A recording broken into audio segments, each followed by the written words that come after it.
बिस्मिल्लाहिर्रहमानिर्रहीम। अस्सलाम वालेकुम पाकिस्तान। मैं हूं हैदर मेहदी और ये है वॉइस ऑफ फ्री पाकिस्तान, आज़ाद पाकिस्तान की आवाज़। पाकिस्तान में पाकिस्तान की बात सुनने वाले और देखने वालों को मेरा और मेजर आदिल राजा का अस्सलाम वालेकुम and welcome to the programme Adil साहब। Thank you so very much sir. अजीजान मन, आपको आपके भाई आदिल राजा का सलाम पहुंचे। बहुत शुक्रिया आदिल साहब। दुआ से शुरू करते हैं। हमारे रब हमारा सीना कुशादा कर दे, हमारा काम आसान बना दे, हमारी ज़बान की गिरा खोल दे ताकि वो हमारी बात समझ सके।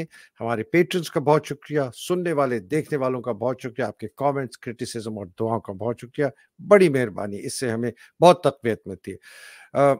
आदिल, हमने लाइव में बहुत डिटेल मुफस्सल तरीके से बात की थी अपने जो हमारा ये जजेस का केस है, और उस पर हम इस में वो अगर लोगों ने हमारा ज़ाविया देखना है और कुछ और लोगों का भी, तो वो ज़रूर देखेगा। इस वक्त आदिल एक आपकी जो 786 इंटेलिजेंस बटालियन की आपकी भी है सर, वो बॉस तो आप ही को कहते हैं सर। 786 इंटेलिजेंस बटालियन की एक बड़ी खतरनाक आपने एक वो खबर दी है। मैं उसको दिखाने से पहले आप कुछ इब्तिदाई कलमात कहना चाहते हैं? सर, इसी रिपोर्ट के ऊपर आज का वीलॉग है और ये बहुत ही इसका एक बैकग्राउंड भी है। रिपोर्ट अगर आप दिखाएं, वैसे तो अंग्रेजी ठीक, में है, मैं ओके। आपको साथ साथ एक्सप्लेन करता जाता हूँ कि जी, रिपोर्ट जी, है क्या बेसिकली। जी, जी, जी, पहले जी। रिपोर्ट की बात करते हैं। मनोअन जो हमें रिपोर्ट आई है, 786 intelligence battalion voice of freedom of Pakistan की वॉइस जो ऑफ फ्री ये पाकिस्तान। बटालियन बनी है, जो कि हाजिर सर्विस पाकिस्तान आर्मी और आईएसआई के ऑफिसर्स इसके अंदर शामिल हैं, जो हमें, जिनको हम खामोश मुजाहिद भी कहते हैं, और वो हमें रिपोर्ट्स देते हैं। उन्होंने ये रिपोर्ट जो है हम तक पहुंचाई है, और रिपोर्ट बेसिकली कहती है कि पाकिस्तान अफगानिस्तान बॉर्डर के ऊपर जो हालात बहुत ज्यादा खराब हुए हैं, उसके बाद चीफ ऑफ जनरल स्टाफ ने यह फैसला किया है कि 11 कोर, जो कि पेशावर की कोर है, जो पूरे खैबर पख्तूनख्वा में एक ही कोर है, उसको मजीद 2 एडिशनल ब्रिगेड साइज जो है फोर्सेज हैं, वो दूसरी फॉर्मेशन से निकाल के दी जाएं। और इसके लिए सर बेसिकली जो हिंदुस्तान से मुकाबला करने के लिए आपने मंगला में 1 कोर रखी हुई है, वहां उसके जो 2 डिवीजन हैं, 37 डिवीजन और 17 डिवीजन, वहां से निकाल के एक एक ब्रिगेड जो है वो 11 कोर को दिया जा रहा है। अभी ये जो फैसला है, ये स्ट्राइक कोर को, जो हिंदुस्तान के मुकाबले में जो फोर्स है, जो अगर हिंदुस्तान अटैक करता है तो उसको वापस अटैक करने के लिए जो स्ट्राइक कोर है, उसको मजीद कमजोर, बहुत वाजे तौर पर कमजोर कर देगी। लेकिन इनको कोई परवाह नहीं है, ब्रिजेट ऑपरेशन इन्होंने लॉन्च करना एक होता है। सवाल पूछूं आदिल? एक सवाल ये पूछूं? सर सर आदिल, हम जब पीएमए में थे और बाद में मैंने तो खैर कप्तानी में छोड़ दी, हमें बताया गया था कि स्ट्राइक कोर जो होती है वो ऐसी है जैसे आपकी जिंदगी की लाइफ सेविंग्स। वो कहते हैं वो आपकी फौज का दिल है, धड़कन है। उसको किसी भी मकसद के लिए कभी भी आप जो है कमजोर नहीं कर सकते। ये एक कार्डिनल रूल है स्ट्राइक कोर का, कि ये आपने तब इस्तेमाल करनी है जब आपको जरूरत पड़ेगी हमला करने की। तो आप ये कह रहे हैं कि ये पहली दफा, शायद मुझे नहीं पता, शायद पहले कभी हुआ है, पाकिस्तान की जो स्ट्राइक कोर है, जो हमला करने वाली कोर है, जिसके अंदर 3 डिवीजनें या 4 डिवीजनें होती हैं, जो मंगला में है, उसको उसकी नफरी में, उसकी स्ट्रेंथ में कमजोर करके 2 ब्रिगेड निकाल के ये 11 कोर को दे दिए गए हैं। ये बेसिकली आप कह रहे हैं? जी सर, वहां ओए से होए मंगला की कोर, जो स्ट्राइक कोर है, उससे 2 ब्रिगेड निकाल के बहुत 11 सीरियस। कोर में। और ये तो कुछ भी नहीं है, अगली बात ये है कि लगता यहाँ पे जो नजर आ रहा है वो ये है कि हिंदुस्तान के साथ जीएचक्यू का, पाकिस्तान के जर्नैलों का जो है वो एक्का हो गया इस मामले के ऊपर, कि जब तक ओए। अफगानिस्तान में कार्रवाई चल रही है उस वक्त तक ये बिल्कुल हिंदुस्तान जो है वो छेड़खानी नहीं करेगा पाकिस्तान के साथ। और जाहिर बात है कि ये चीजें जो हैं, क्योंकि हिंदुस्तान स्ट्रेटेजिक अलायंस में अमेरिका के साथ है और अमेरिका की डिक्टेशन यहाँ पे चल रही है, तो ये जर्नलों ने फिर उन्हीं के जरिए ये गारंटी ली होगी। तो ये अफगानिस्तान जो आपकी वाकई। स्ट्रेटेजिक डेप्थ हुआ करता था, बरादर इस्लामी मुल्क है, हाँ। वहां छेड़खानी करने के लिए आप जा रहे हैं। मजीद 5 फ्रंटियर कोर के जो फ्रंटियर स्काउट्स के जो विंग हैं, वो भी 60 डिवीजन में नॉर्थ वजीरिस्तान एजेंसी, जहां पे असल गढ़ है इंसर्जेंसी का, वहां पे भी भेजे जा रहे हैं। लेकिन ये जो नई पॉलिसी है आदिल, एक वो हमारे सुनने आदिल, एक मिनट, हमारे जो सुनने वाले लोग हैं उनके लिए, कुछ में से बहुत सारे सिविलियन हैं, ये विंग जो होते हैं ये हमारी बटालियन स्ट्रेंथ के लेवल के होते हैं, जी 700-800 बंदा सर, होता है इसमें? जी सर, इन्फेंट्री बटालियन स्ट्रेंथ का एक विंग होता है सर। तो 5 विंग का मतलब है कि 5 इन्फेंट्री बटालियन, मतलब ये भी तकरीबन एडिशनल तकरीबन 2 ब्रिगेड। 2 ब्रिगेड आप समझ लें जी सर। ओए दो होए ब्रिगेड होए। जो है ये मजीद, मतलब टोटल 4 ब्रिगेड, एक बहुत बड़ी डिवीजन साइज फोर्स भेजी जा रही है Pakistan division Afghanistan plus. Border पे।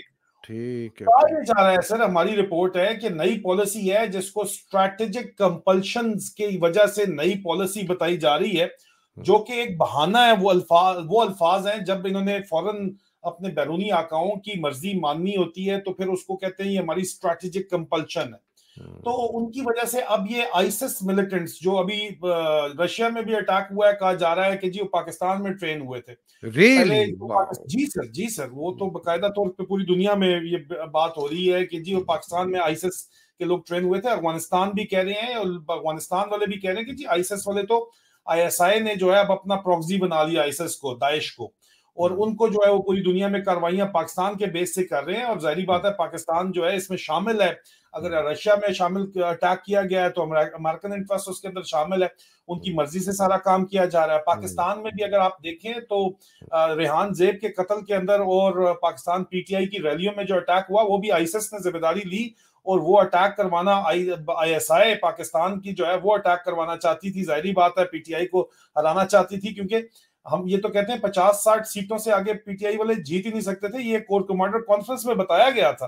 तो बेसिकली मैनेज वो इसी तरह करना चाह रहे थे। लेकिन वापस इस मौजू के ऊपर आते हैं, इस रिपोर्ट पे आते हैं। जो खतरनाक तरीन बात है वो ये है कि कल तक जो स्ट्रेटेजिक डेप्थ था उसमें अब अफगानिस्तान जो कि एक जमीनी तौर के ऊपर लैंड लॉक कंट्री है, उसमें सर ये जो काम करने जा रहे हैं वो क्या करने जा रहे हैं कि जो चाइना की फुल डिप्लोमेटिक रिलेशंस अफगानिस्तान के साथ बन गए।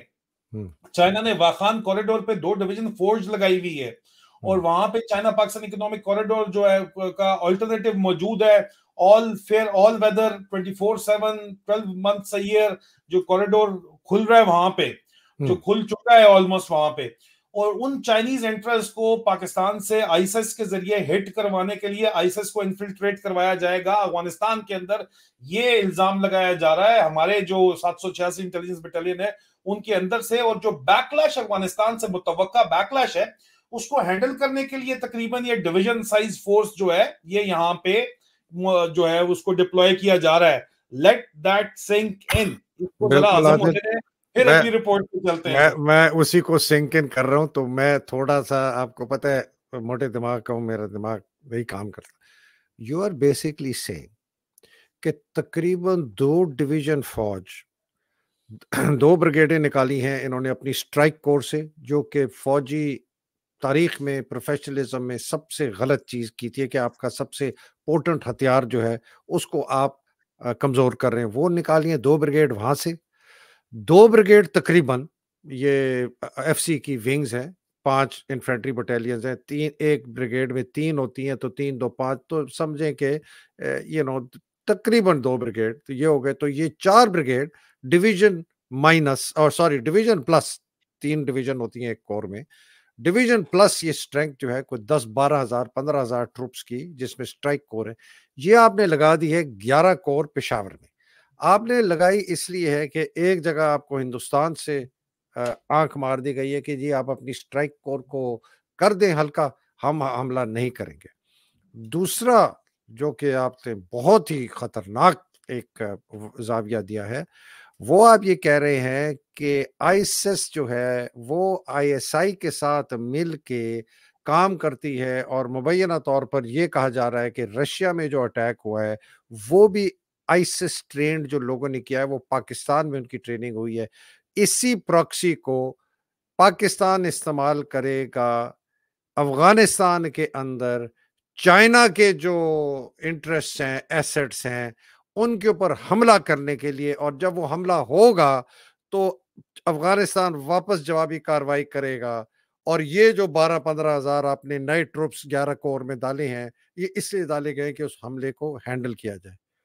बिल्कुल तो सर, इसमें ये रिपोर्ट है और इसमें ये रिपोर्ट है। सर्कमस्टेंशियल तो मेरा एविडेंस, सवाल एक सर्कमस्टेंशियल है। एविडेंस देखें सर। जी सर, आप बिल्कुल, सवाल कर लें, मैं उसका सवाल ये, जवाब दूं। मुझे ये बताएं कि तो फिर चाइना क्या चूड़ियां और घुंघरू पहन के बैठ के रहेगा जिस तरह ये पीटीआई का मरवत शरवत बैठे रहते हैं? अच्छा सर, इसमें एक तो सर्कमस्टेंशियल एविडेंस ये है कि मीडिया रिपोर्ट्स हैं बराह रास्त रशिया की तरफ से ये कहा गया है कि पाकिस्तान में ट्रेन हुआ आईएसएस, उनकी इंटेलिजेंस ने ये बात की है। पहली बात। दूसरी बात, चाइना का जो इंटरेस्ट है इस वक्त काबुल के साथ फुल डिप्लोमेटिक रिलेशंस हैं, वो भी सबके सामने है। और रेहान ज़ेब को जब कत्ल करके आईएसआई के ऊपर सारा मलबा गिरा था, तो आईएसआई को रेस्क्यू करने के लिए दाइश वाले आए थे। उनका आईएसएस का जो खुरासान वाला आईएसआईके का जो हैंडल्स हैं वो आगे आए थे, उन्होंने कहा था जी हमने मारा रेहान ज़ेब को, आईएसआई को क्या कहते हैं, ठीक है। तो ये सर्कमस्टेंशियल एविडेंस मौजूद हैं, ये बात सर। अब coming over to your question which आप एक दफा दोबारा दोहरा दें सर। वो सर मैं कह रहा चाइना ये सब देखेगा और कुछ नहीं करेगा आदिल। चाइना के ऊपर इनका एनालिसिस सर ये है कि चाइना स्ट्रैटेजिक रिस्ट्रेंट का मुजाहरा करता है और करता आया है, जिसकी वजह से पाकिस्तान में अपने 10,000 से ऊपर अफराद मरवा के भी उन्होंने फिजिकली रिएक्ट खुद नहीं किया अभी तक। हाँ, अलबत्ता that does not stop China to tap the back of and finance somebody in Kabul और Tehran to take action against Pakistan. और इसी एक्शन को फोर्सी करते हुए इन्होंने ये इतनी बड़ी लार्ज, पहले मार बहुत खा रहे हैं अफगानिस्तान से ये, तो इन्होंने इतनी बड़ी हैवी डिप्लॉयमेंट की है वहां पे सर, बिकॉज ये फोर्सी कर रहे हैं कि जब हम ये अफगानिस्तान में अभी पंगा करने जा रहे हैं, हम इसको मजीद करेंगे, तो जो फॉल बैक आएगा, जो बैकलैश आएगा, उसको संभालने के लिए हमें मजीद ट्रुप्स चाहिए वहां पे। ये डाल रहे हैं उनको वहां पे सर। तो आदिल, इससे एक जो चीज मुझे इमर्जिंग एक थॉट आ रही है कि दो चीजों का लग रहा है इसके इस अगर ये जो पर्सपेक्टिव है, जाविया है और ये हाइपोथेसिस है, इस पर हम चलें कि एक तो पाकिस्तान के अंदर टेररिस्ट एक्टिविटीज बहुत ज्यादा बढ़ जाएंगी और खास तौर पे शहरों के अंदर, बड़े बड़े शहर कराची, लाहौर, पिंडी, फैसलाबाद, ये सिर्फ कन्फाइन नहीं रहेगा बलूचिस्तान या केपी में। एक ये मुझे नजर आ रहा है अगर इस हाइपोथेसिस को आगे लेके चले। दूसरा जो मुझे नजर आ रहा है वो ये आ रहा है कि इसके अंदर कोई एक बहुत बड़ी ऐसी गेम तो नहीं है जो कि आसिम मुनीर, बिकॉज अब कब्जे में चीजें इसके हाथ से निकल रही हैं, ठीक है ना। ये जो 6 जजेस ने एलानिया जंग का ऐलान कर दिया, खुलम खुला पतलूने उतार दी, इसकी भी, नदीम अंजुम की, फैसल नजीर की, नंगा करके इनको डी चौक में लाके खड़ा कर दिया। फायज ईसा को भी नंगा करना चाहते थे लेकिन उनकी शायद पता नहीं कोई और उनकी भी स्ट्रेटेजिक कंपल्शन होगी, नहीं किया। तो ये क्या एक ऐसी बहुत ही बड़ी कोई घिनौनी एक साजिश है कि इतना ज्यादा पाकिस्तान को सिक्योरिटी के थ्रेट्स हो जाएं, अफगानिस्तान की तरफ से आने शुरू हो जाएं, उनकी फौजी बमबारी कर दें, फलाना कर दें, तो ये एक स्टेट ऑफ इमरजेंसी क्रिएट करके ये जो लंगड़े लूले बैठे हैं, शबाजे मबाजे फलाना, जो कि वैसे मेरा ख्याल है शुक्र करेंगे कि इनकी जान छूटी, बिकॉज बेसिकली ये वो वाला दूल्हा है जिसके गले में पट्टे डाल के ना खींच के लाया गया है कि बैठ जा तू शादी कर। तो ये भी कहेंगे जान छूटी, गालियां पड़ती हैं रोज, तो चाहो जी तुसी संभालो पाकिस्तान में।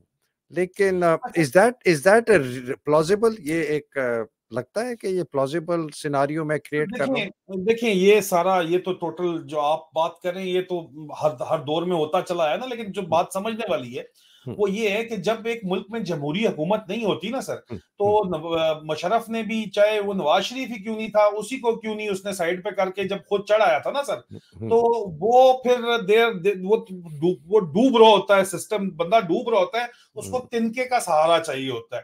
तो ये जो आसिम मुनीर ने अपनी रिटायरमेंट के बाद चीफ बनने का सौदा किया और उस सौदे में उसने अवाम का मैंडेट चोरी किया और सारे का सारा मलबा उसके ऊपर आ गया, पिछले 2 साल से गालियां खा रहा है, ये पूरी पूरी जर्नैल, तमाम जर्नैल एज अ होल खा रहे हैं। और नदीम अंजुम की भी पाकिस्तान के लोगों के साथ तो नहीं है, जरदारी के साथ उसकी वफादारी जरूर है, पाकिस्तान के लोगों के साथ तो नहीं है। तो ये बेसिकली इनको सहारा चाहिए, इनको अमेरिका की मर्जी चाहिए, और वो जो डिक्टेट इनको करते हैं, अपने इंटरेस्ट जो है वो 100% मनोवन उनको कबूल करने के लिए ये अपने हाथ पैर काटने के लिए भी तैयार हैं, नजर आते हैं। मिसाल आपको मुशर्रफ की दूंगा।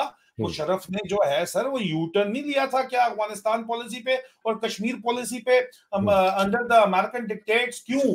बिकॉज 9/11 के बाद, और हमें कहा था कि उसने कहा था यू आर विद अस और अगेंस्ट अस। ओ भाई तू इतना बड़ा जी आदिल, आप मुशर्रफ का कह रहे थे जी। सर मुशर्रफ वाले केस में आप देखें ना, मुशर्रफ ने जो है कहा कि जी विद यू और अगेंस्ट यू, इतना बड़ा तू कमांडो, तू को जवाब ही नहीं दिया तूने, और स्ट्रेट फॉरवर्ड उनकी तमाम डिक्टेशन मानी, क्योंकि डिक्टेटर की कोई औकात नहीं होती, जिस तरह ठीक है, आसिम मुनीर और नदीम आदिल अंजम की समझ कोई गए, औकात नहीं है, समझ इसलिए मान रहे हैं सारी बातें सर उनकी। और ये अब मजीद सर यहाँ पे रिपोर्ट जो आई है वो ये है कि हम आपको जो इतने अरसे से बता रहे हैं कि अफसरान पाक फौज के खुश नहीं है, रिजाइन पे रिजाइन पे रिजाइन आते जा रहे हैं, तो आखिरकार फैसला हुआ है कि इनको जाने दो, हजारों की तादाद में रिजाइन है, उनको जाने दो। और जाने के बाद ये जरूर एडजुटेंट जनरल ने, जिसकी 25 अरब रुपए की करप्शन जो है पकड़ी गई है, उसने डायरेक्टर जनरल मिलिट्री इंटेलिजेंस को ये कहा है कि जो अफसर जा रहे हैं स्ट्रक ऑफ स्ट्रेंथ होंगे, उनको जो है आप सख्त नजर में रखना है, ताकि हमारा कच्चा चटा, हमारी अरबों छह रुपए की महीने तक करप्शन बाहर जाके ना खोलें। 6 महीने तक जरूरी है, क्योंकि 6 महीने तक सेक्शन 92 पाकिस्तान आर्मी एक्ट का जो 1952 का, उसके तहत अफसरान को वापस रिकॉल टू सर्विस किया जा सकता है सर। तो इस अच्छा वजह से अच्छा, ये पूरी कोशिश कर रहे हैं कि हमारा कच्चा चटा ना खुल जाए किसी भी तौर के ऊपर। ठीक तो है, ये भी बात सामने है। मुराल घोड़े गिटों के अंदर है इस फौज का, कैजुअलिटी रेट हाईएस्ट है, और ये डॉलरों की खातर मजीद कुर्बानियां देने के लिए यहाँ पे तैयार है, लेकिन इनको इतनी शर्म हया नहीं आती कि लोगों के बेडरूम में घुस के उनकी वीडियो बनाते हैं और उसके बाद शोधा के पीछे जाके छुपने की कोशिश करते हैं। तो ये दोनों काम इकट्ठे तो नहीं हो सकते सर। एनीवे ओ आदिल बहुत जबरदस्त, दिस इज ये जो आपने ना तहल का खेज खबर आज दी है, बहुत शुक्रिया आपका। मुझे पता है आपने आज जल्दी जाना है, बट समरी में आपने बेसिकली कहा है कि हमने आईएसएस को इस्तेमाल करेंगे अफगानिस्तान के अंदर चाइना के खिलाफ, उसके लिए हमने अपनी ट्रुप्स को लेके गए हैं 11 कोर के अंदर। और दूसरी आपने कहा है कि जितने अफसरों ने रिजाइन किया है उनको रिजाइन करने दें, जाने दें, 6 महीने तक उनको ताकुब रखें, देखते रहें कि कोई हमारा ये चटापटा जो आप कहते हैं खोल ना दें। एक्सीलेंट आदिल, अल्लाह सुब्हान तआला आपको हिफ्ज़-ओ-मान में रखे, आपके अहल-ए-याल को हिफ्ज़-ओ-मान में रखे, पाकिस्तान को हिफ्ज़-ओ-मान में रखे, पाकिस्तान की हकीकी आज़ादी की जंग लड़ने वालों को हिफ्ज़-ओ-मान में रखे, ख़ास तौर पे जो पाकिस्तान में जंग लड़ रहे हैं। हमें पता है कितना मुश्किल काम है, हमें भी लोग कहते हैं कि आपको बाहर बैठ के आपको बड़ा आसान है। आसान तो ख़ैर नहीं है, लेकिन हम तो ये बात कर इसलिए हम कर सकते हैं कि हम बाहर बैठे हैं, कम से कम उसका तो आप शुक्रिया अदा हमें कर दिया करें। और जो बेचारे कैद में हैं, मुसीबतों में, अल्लाह सुब्हान तआला उनकी मुसीबतें आसान करे। इमरान हाँ खान, उनकी एहलिया, हज़ारों हमारी ख़वातीन, बच्चे, बूढ़े और जो बेचारे शहीद हो गए हैं इस जिहाद में, अल्लाह सुब्हान तआला उनके दर्जात बुलंद करे। पाकिस्तान ज़िंदाबाद, पाकिस्तान पाइंदाबाद। इलाही आमीन। अस्सलाम वालेकुम, खुदा हाफ़िज़। बहुत शुक्रिया आदिल साहब। थैंक यू सर, बहुत बहुत शुक्रिया।